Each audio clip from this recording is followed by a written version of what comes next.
एक बार ऋषि दुर्वासा कुंती के पिता राजा कुंती भोज के महल में एक विशिष्ट अनुष्ठान के लिए आए। उन्होंने अनुष्ठान हेतु एकांत स्थान और एक दासी की सेवा की मांग की। राजा कुंती भोज ने ऋषि दुर्वासा का आदर करते हुए अपनी पुत्री कुंती को स्वयं उनकी सेवा के लिए भेज दिया। ऋषि दुर्वासा का वो अनुष्ठान पूरे 1 वर्ष तक चला। उस पूरे वर्ष कुंती ने अत्यंत निष्ठा, धैर्य और समर्पण के साथ ऋषि दुर्वासा की सेवा की।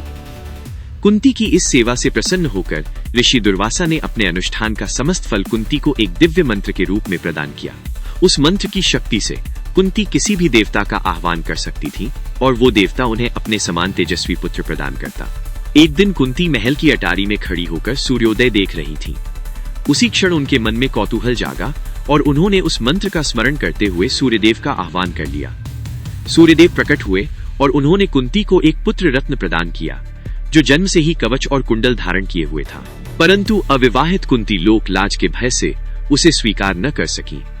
भारी मन से उन्होंने उस नवजात शिशु को एक टोकरी में रखकर गंगा नदी में प्रवाहित कर दिया। वही बालक आगे चलकर दानवीर कर्ण के नाम से प्रसिद्ध हुआ। कुछ समय पश्चात कुंती का विवाह हस्तिनापुर के राजा पांडु से हुआ। एक दिन राजा पांडु शिकार खेलते हुए अनजाने में एक प्रेमरत युगल पर बाण चला बैठे। वास्तव में वे दोनों एक ऋषि और उनकी पत्नी थे। मृत्यु के क्षणों में उस ऋषि ने राजा पांडु को शाप दिया कि जब भी वे अपनी पत्नी के साथ प्रेम में लीन होंगे, उसी क्षण उनकी मृत्यु हो जाएगी। इस शाप के कारण संतान न होने का दुख उनके लिए असहनीय हो गया। तब कुंती को ऋषि दुर्वासा द्वारा दिया गया मंत्र स्मरण आया। राजा पांडु की आज्ञा और उस मंत्र की सहायता से कुंती ने युधिष्ठिर, भीम और अर्जुन को जन्म दिया, जो क्रमशः धर्मराज, पवन देव और इंद्रदेव के अंश थे। परंतु राजा पांडु की दूसरी पत्नी माद्री को संतानहीनता का दुख सताने लगा। उनकी इस पीड़ा को देख कुंती ने वह दिव्य मंत्र और उसकी शक्ति माद्री को सौंप दी। माद्री ने उस मंत्र की सहायता से अश्विनी कुमारों का आह्वान किया और उनके आशीर्वाद से नकुल और सहदेव का जन्म हुआ।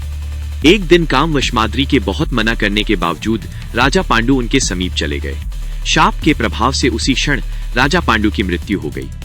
राजा पांडु की मृत्यु के बाद कुंती उनके साथ सती होने के लिए आगे बढ़ी, किंतु तभी माद्री तेज कदमों से बढ़ते हुए चिता में प्रवेश कर गईं। राजा पांडु के 5 पुत्रों के पालन पोषण के लिए कुंती ने सती होने का विचार त्याग दिया। परंतु माद्री के साथ उस चिता में ऋषि दुर्वासा द्वारा दिया गया वो दिव्य मंत्र भी सदा के लिए समाप्त हो गया।